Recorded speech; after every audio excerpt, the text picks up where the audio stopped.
حضور علیہ السلام کو شہید کرنے کے لیے اتنے آگے بڑھ گئے کہ حضور علیہ السلام کو کھانے کے اندر زہر دیا گیا۔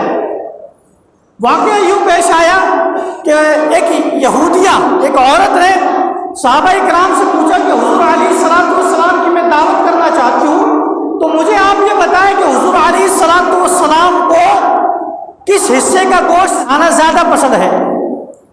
تو صحابہ کرام جو کہ حضور علیہ السلام کی ہر ادا کو جانتے تھے، تو حضور علیہ السلام کے بارے میں فرمایا کہ حضور علیہ السلام شانے کا اور ران کا گوشت یہ پسند فرماتے ہیں۔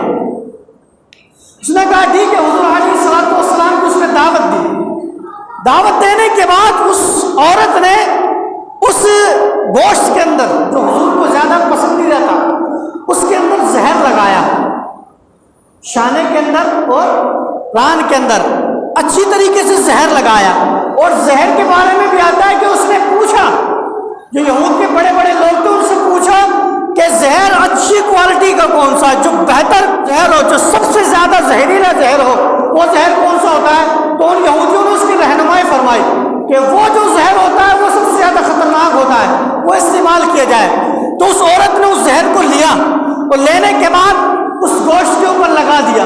حضور علیہ السلام تشریف لائے اور صحابہ کرام کی ایک جماعت تشریف لے کر آئی۔ حضور علیہ السلام نے اس گوشت کو لیا اور آپ نے اگلے دانتوں پر لگایا ہی تھا کہ اس کو آپ نے ہٹا لیا، اس کو آپ نے ہٹا لیا۔ اور حضور علیہ السلام نے فرمایا، آپ دیکھیں کہ حضور نے کیا فرمایا، اور اس سے اپنا ایمان کو تازہ کرے۔ حضور علیہ السلام نے فرمایا صحابہ اس گوشت کو نہ کھانا، یہ گوشت کہہ رہا ہے کہ اس میں زہر ہے، یہ گوشت کہہ رہا ہے کہ اس میں زہر ہے۔ اب آپ بتائیں یار، آپ اپنے ایمان کا جائزہ لیں اور اپنے ایمان کو سنوارنے کی کوشش کرے کہ اللہ تبارک و تعالیٰ نے کیا مقام عطا فرمایا ہے نبی کو۔ ہم سے اور آپ سے تو کوئی زندہ جانور بات نہ کرے، کوئی زندہ جانور بات نہ کرے۔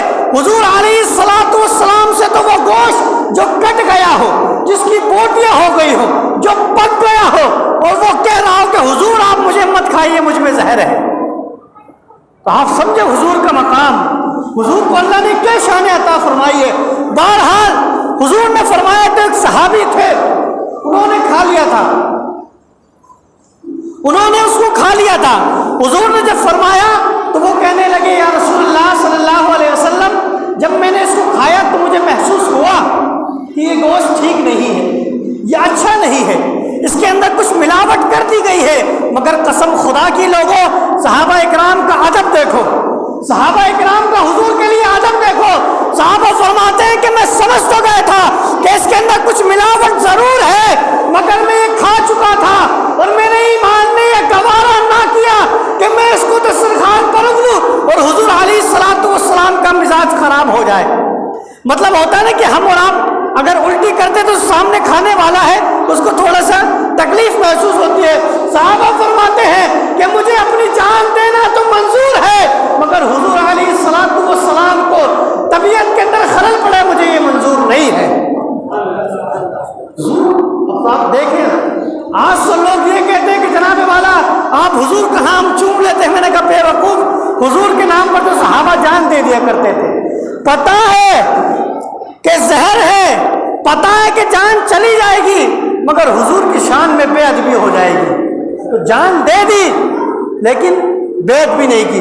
بہرحال صحابی کے بارے میں آتا ہے یا تو وہ آن دی اسپاٹ آپ کا انتقال ہو گیا، اور ایک روایت یہ کہ آپ 1 سال تک زندہ رہے۔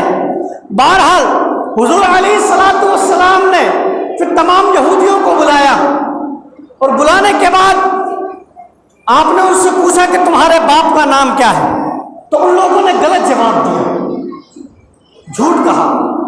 حضور علیہ السلام نے فرمایا کہ تم جھوٹ بول رہے ہو، تمہارے باپ وہ نہیں وہ ہے۔ کیا فرمایا؟ تمہارے باپ وہ نہیں جو تم بتا رہے ہو، بلکہ تمہارے باپ وہ ہے۔ وہ آگے سے کہتے کہ حضور آپ نے صحیح فرمایا ہے، حضور آپ نے صحیح فرمایا ہے، ہم جھوٹ کہہ رہے تھے۔ اب اس کے اندر کئی مصلحتیں ہو سکتی ہیں، یا تو یہ ہو سکتا ہے کہ وہ حضور علیہ السلام کو آزمانا چاہتے ہو کہ اگر واقعی یہ نبی ہے تو ہم جھوٹ بولیں گے تو یہ سمجھ جائیں گے، ہم جھوٹ بولیں گے تو یہ سمجھ جائیں گے۔ تو انہوں نے جھوٹ بولا، حضور نے پکڑ لیا۔ حضور علیہ الصلوۃ والسلام نے ایک سوال اور کیا، اور ایک سوال یہ کیا کہ بتاؤ اس میں زہر کس نے ملایا تھا اور زہر کیوں ملایا تھا؟